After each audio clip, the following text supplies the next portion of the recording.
A fines de la década de los 60 del siglo pasado, Gilo Dorfles analiza lo que representan las creencias o mitos modernos para la vida de los hombres y mujeres, no como algo negativo, sino como un hecho constatable y general.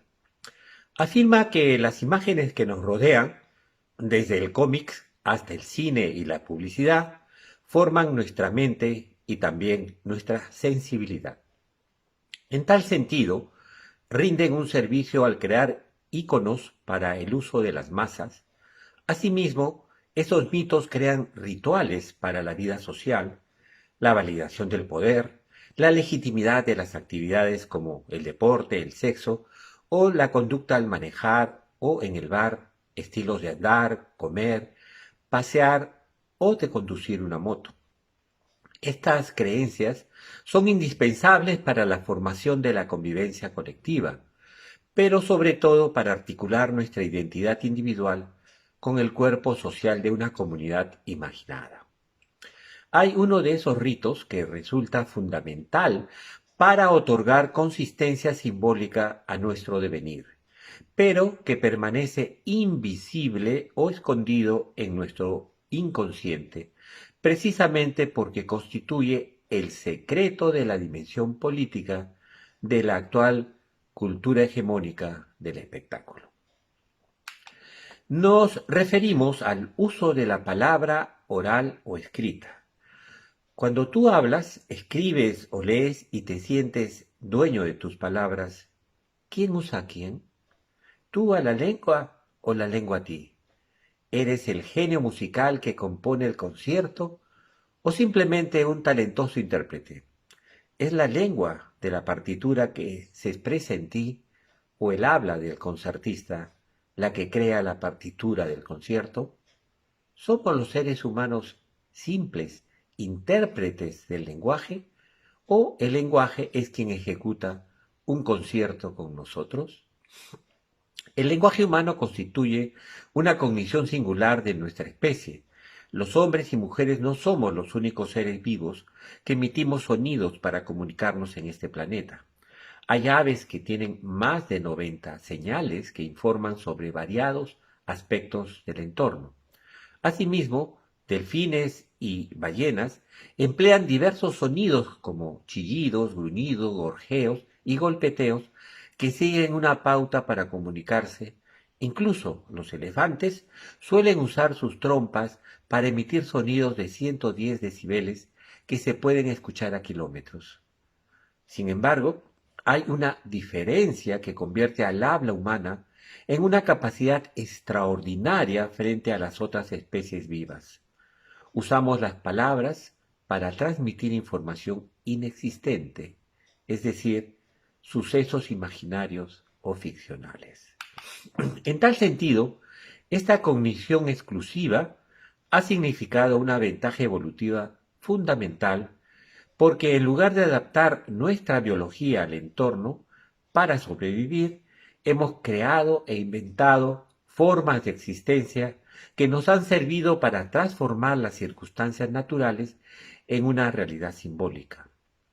Esa dimensión especial, articulada en torno al habla, es la cultura, que implica una memoria no genética para los seres humanos.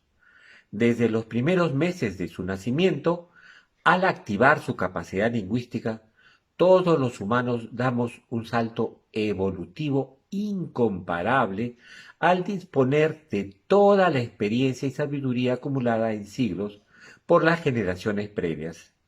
A través del lenguaje, la cultura nos hace partícipes de un todo comunitario que posibilita continuar con nuestra hegemonía y proyectarnos al futuro. Han sido el parloteo, el chismorreo y la cháchara que en conjunto se han convertido en el dispositivo del que emerge nuestra conciencia individual arraigada en la dimensión social del uso del lenguaje. Nacemos simultáneamente con las palabras al universo de la significación que moldea el mundo de nuestra especie, nuestra experiencia y pensamiento. Nos integramos al espacio y tiempo que compartimos con nuestros semejantes como el ámbito de nuestra existencia, que está más allá de la información sensorial, al emerger imaginariamente de la naturaleza simbólica que compartimos. Padres, familias, vecinos, faenas y un largo etcétera nos comunican respuestas variables y diversas para nuestra adaptación humana. La vocalidad del habla convertida en tradición oral permitió la conservación de las plurales dimensiones que emergen de nuestra cultura. El descubrimiento de la escritura otorgó a los ritos la posibilidad de transitar hacia mitos. Al fijar lo consensual en documentos, permitió la conservación de la memoria y establecer lo social como una institución o creencia colectiva. Gracias al nacimiento de la escritura, ésta se transforma en piedra angular de la realidad social. Toda nuestra existencia y acciones estarán determinadas por el uso de la palabra escrita. Puedes nacer, pero debes ser registrado en una partida y después en un documento que te otorga identidad ciudadana. Establecer una relación con una pareja exige aceptar y firmar un registro matrimonial gracias al cual se constituye la sociedad conyugal. Si buscas aprender conocimientos para obtener un medio de ganarte la vida, debes, a través de la escritura, cumplir requisitos mínimos para ingresar al estudio. Si pretendes ejercer alguna destreza manual o profesión, necesitas firmar compromisos o contratos de trabajo, etc. No hay actividad humana que no esté mediada por el ritual de la escritura, que refrenda las mitologías contemporáneas que determinan nuestra existencia. Algunas son, por ejemplo, la idea de individuo ciudadano con deberes y derechos, la condición de padre o madre de familia o profesional, la idea de relación laboral o productiva en el marco legal del progreso reconocido por leyes y normas, la condición de propietario, la libertad de opinión y juicio, etc.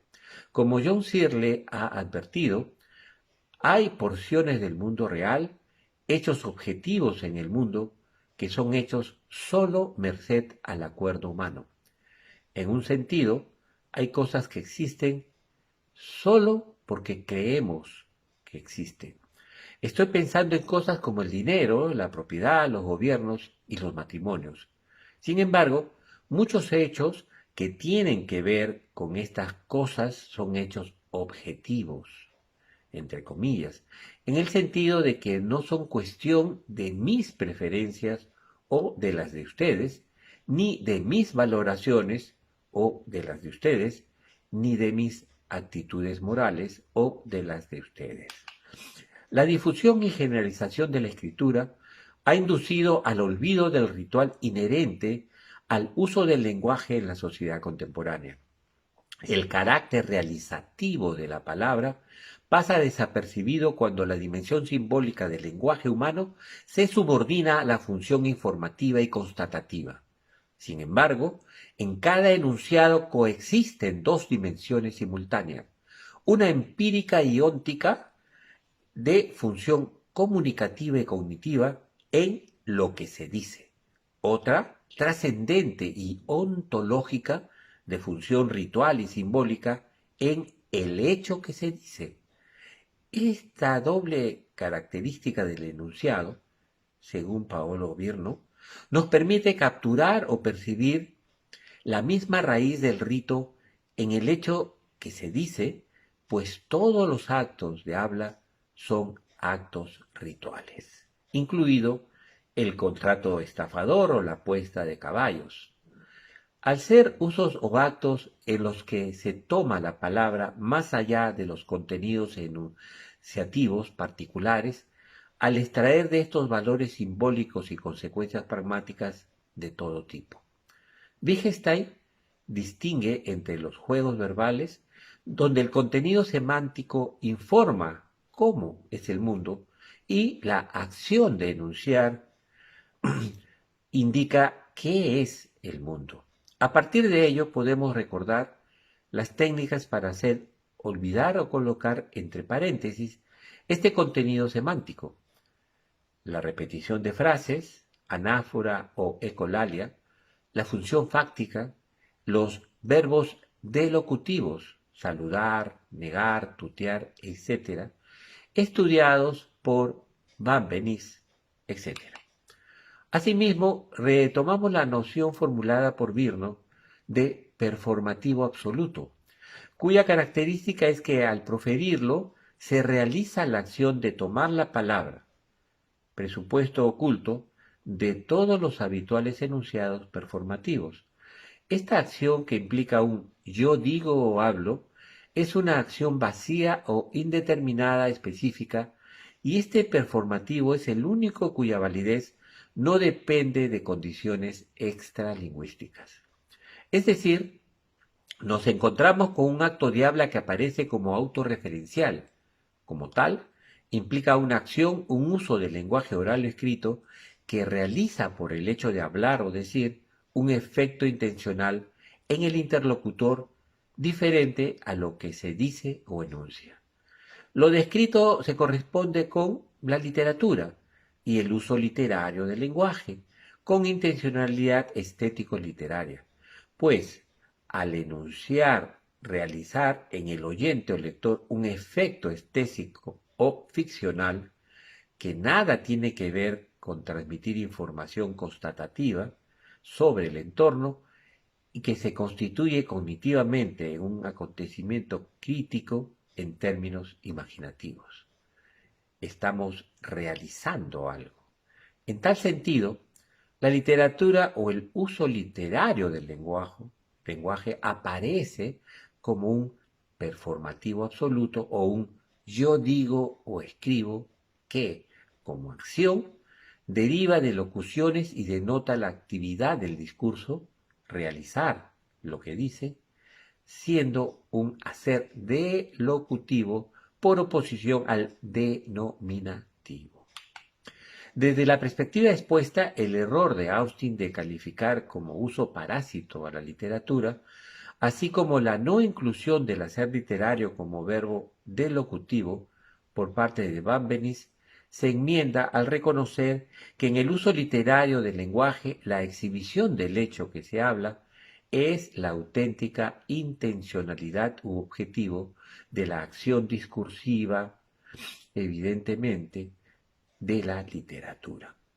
De conformidad con Paolo Virno, podemos afirmar que, como performativo absoluto, la literatura aparece como condición de posibilidad de cualquier enunciado y condición de posibilidad de cualquier rito también.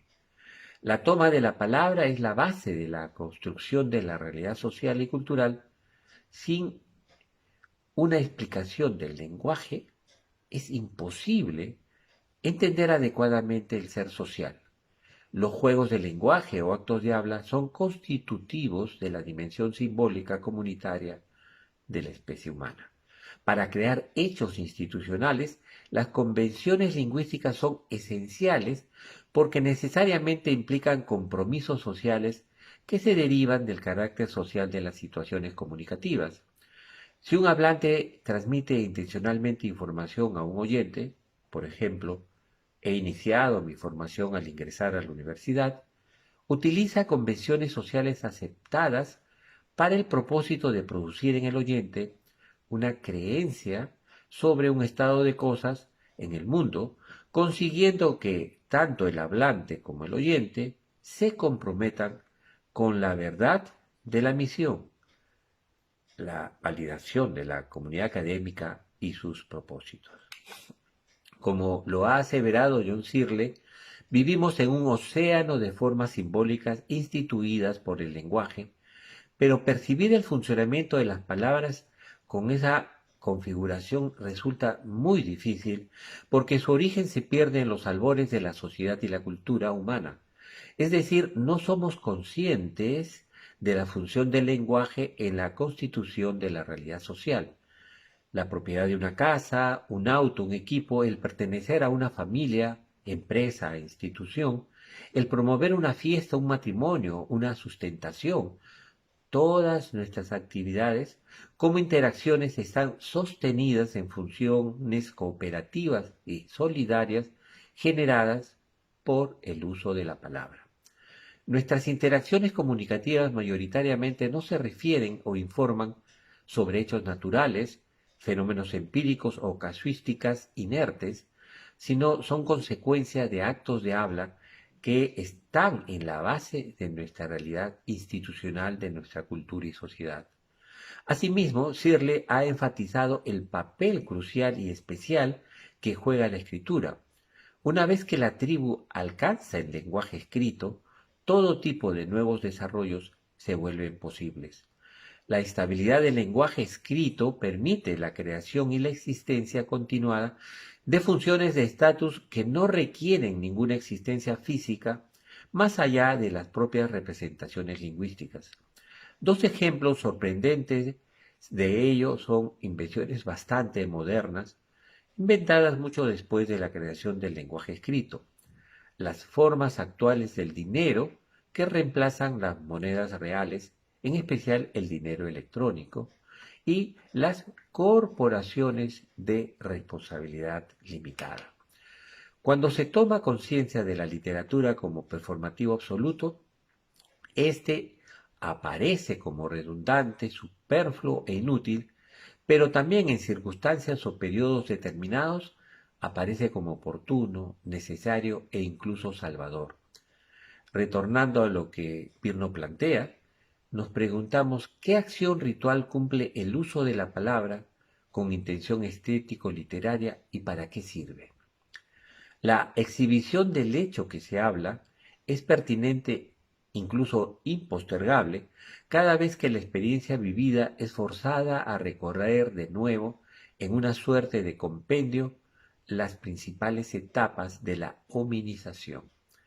Entonces, un peligro, una incertidumbre, un extravío pueden ser redondeados solo a partir y con la condición de revocar dentro de formas de vida propiamente humana nada menos que los trabajos de la antropogénesis. El recurso del performativo absoluto asume una función apotropaica, es decir, protectora, porque consiente esta reevocación. Para terminar esta incursión en el ritual del uso literario del lenguaje, recordemos que para Searle el rasgo distintivo de la realidad social humana consiste en la capacidad humana de imponer funciones a objetos y personas que por sí mismos no pueden ejecutar esas funciones exclusivamente en virtud de su estructura física. La ejecución de la función requiere que haya un estatus colectivamente reconocido, debe haber aceptación y reconocimiento colectivo del objeto o la persona como poseedora de dicho estatus. Estos son poderes deónticos que conllevan derechos, deberes, obligaciones, requerimientos, etc. Toda la civilización humana es creada por el uso cooperativo, solidario y simbólico del lenguaje, y su existencia mantiene continuidad gracias a que la deontología del uso de la palabra encuentra imaginariamente la salida a cualquier problema de contenido en la enorme complejidad y diversidad de nuestra civilización. En periodos confusos y conflictivos, el performativo absoluto, la literatura, tiene que encargarse de recuperar el compromiso, la responsabilidad y la ética del uso de la palabra sin otra intencionalidad más que imaginar un modo de vida que podría ser.